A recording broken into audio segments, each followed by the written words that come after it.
ಪ್ರಜ್ವಲ್ ರೇವಣ್ಣಗೆ ಮತ್ತಷ್ಟು ಸಂಕಷ್ಟ ಎದುರಾಗಬಹುದು. ಈಗಾಗಲೇ ಪ್ರಜ್ವಲ್ ರೇವಣ್ಣ ವಿರುದ್ಧ 3 ಕೇಸುಗಳಿದ್ದಾವೆ. ಮತ್ತಷ್ಟು ಸಂತ್ರಸ್ತೆಯರು ಸಾಕಷ್ಟು ದೂರುಗಳನ್ನ ಕೊಡಬಹುದು ಅನ್ನೋ ಲೆಕ್ಕಾಚಾರ ಇದೆ. ಏನು ಪ್ರಜ್ವಲ್ ರೇವಣ್ಣ ಅರೆಸ್ಟ್ ಆಗಿದ್ದಾರೆ.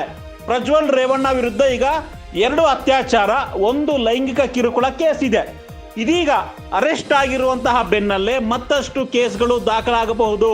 ಪ್ರಜ್ವಲ್ ರೇವಣ್ಣ ಅರೆಸ್ಟ್ ಆಗಿರೋದು ಒಂದು ರೀತಿ ಸಂತ್ರಸ್ತ ಮಹಿಳೆಯರಿಗೆ ಆತ್ಮಸ್ಥೈರ್ಯ ತುಂಬದಂತಾಗುತ್ತೆ.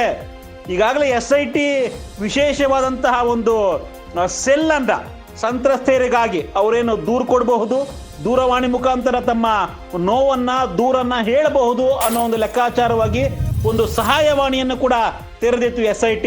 ಈಗಾಗಲೇ 30ಕ್ಕೂ ಹೆಚ್ಚು ಸಂತ್ರಸ್ತ ಮಹಿಳೆಯರು ಪ್ರಜ್ವಲ್ ರೇವಣ್ಣ ವಿರುದ್ಧ ದೂರನ್ನ ಕೊಟ್ಟಿದ್ದಾರೆ. ಮೌಖಿಕವಾಗಿ ದೂರವಾಣಿ ಮುಖಾಂತರ ಅನ್ನೋ ಒಂದು ಮಾಹಿತಿ ಇತ್ತು. ಇದೀಗ ಪ್ರಜ್ವಲ್ ರೇವಣ್ಣ ಅರೆಸ್ಟ್ ಆಗಿರೋದ್ರ ಬೆನ್ನಲ್ಲೇ ಸಾಲು ದೂರುಗಳು ಆಗಬಹುದು, ದಾಖಲಾಗಬಹುದು ಅನ್ನೋ ನಿರೀಕ್ಷೆ ಇದೆ SITಗೆ.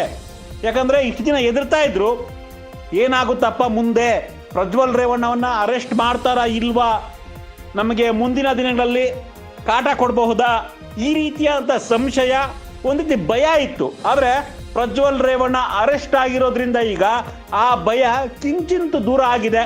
ಸ್ವಲ್ಪ ನೆಮ್ಮದಿಯ ನಿಟ್ಟುಸಿರನ್ನ ಸಂತ್ರಸ್ತ ಮಹಿಳೆಯರು ಬಿಟ್ಟಿರಬಹುದು. ಹೀಗಾಗಿನೇ SITಗೆ ಮತ್ತಷ್ಟು ದೂರುಗಳು ದಾಖಲಾಗಬಹುದು ಅನ್ನೋ ಒಂದು ನಿರೀಕ್ಷೆಯಲ್ಲಿ SIT ಅಧಿಕಾರಿಗಳಿದ್ದಾರೆ. ಈಗಾಗಲೇ SIT ಅಧಿಕಾರಿಗಳು ಸಂತ್ರಸ್ತೆಯರಿಗೆ ಮನವಿಯನ್ನು ಮಾಡಿಕೊಂಡಿದ್ದಾರೆ. ನಿಮಗೆ ನೋವಾಗಿದ್ರೆ, ನಿಮಗೆ ದೌರ್ಜನ್ಯ ಆಗಿದ್ರೆ, ನಿಮ್ಮ ವಿರುದ್ಧ ಪ್ರಜ್ವಲ್ ರೇವಣ್ಣ ಅಂಡ್ ಟೀಮ್ ಲೈಂಗಿಕ ದೌರ್ಜನ್ಯವನ್ನು ಎಸಗಿದ್ರೆ ದೂರನ್ನ ಕೊಡಿ ಅಂತ SIT ಅಧಿಕಾರಿಗಳು SIT ಮನವಿಯನ್ನ ಮಾಡಿಕೊಂಡಿದ್ದಾರೆ. ಪ್ರಜ್ವಲ್ ರೇವಣ್ಣ ಅರೆಸ್ಟ್ ಆಗಿರ್ತಕ್ಕಂಥ ಹಿನ್ನೆಲೆಯಲ್ಲಿ ಮತ್ತಷ್ಟು ದೂರುಗಳು ದಾಖಲಾಗಬಹುದು. ಪ್ರಜ್ವಲ್ ರೇವಣ್ಣಗೆ ಕುಣಿಕೆ ಮತ್ತಷ್ಟು ಬಿಗಿಯಾಗಬಹುದು ಅನ್ನೋ ಒಂದು ನಿರೀಕ್ಷೆ ಇದೆ.